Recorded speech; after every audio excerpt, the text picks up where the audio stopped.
Sometimes, love feels like being stuck in a maze with no clear way out.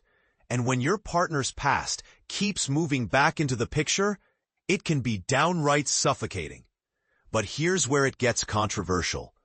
What do you do when the person you love seems unwilling or unable to make space for your relationship? Should you stay trapped or walk away for your own happiness? Let's dive into one reader's dilemma that strikes at the heart of this complex question. Dear Abby, I've been in a relationship with my girlfriend, who I'll call Ivy, for 8 years now.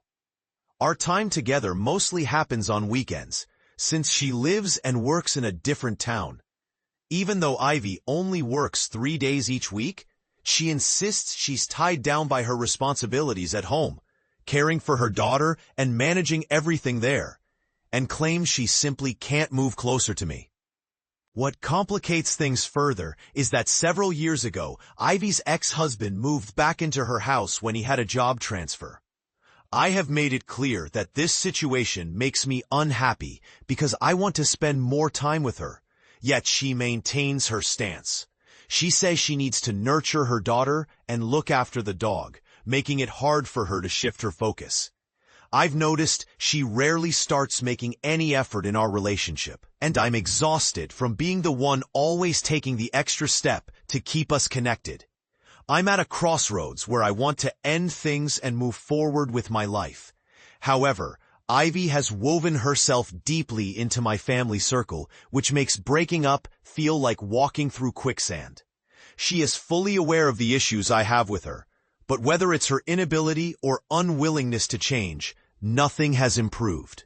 Weekends only in California, dear. Weekends only. Let's pause and consider what you just shared. Ivy's ex-husband lives with her again, and this has been going on for multiple years. This isn't just a phase or temporary arrangement. It suggests a potential reconciliation, or at least a commitment that places him prominently in her life. She has shown, clearly and repeatedly, that her priorities lie elsewhere, and unfortunately, you don't seem to be near the top of the list. My candid advice? It's time to move on. Don't let guilt or the tangled connections with your family keep you stuck in a relationship that is not fulfilling. Be honest with your family about why you're stepping away. Once they understand the full scope of the situation, they can decide if and how they want to continue their relationship with her. Remember, your well-being and happiness should come first. This situation opens up some challenging questions.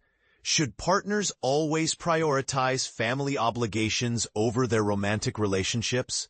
How much should you tolerate compromise before deciding the relationship isn't right for you? And how do you handle the emotional ties your partner has in your own social circle?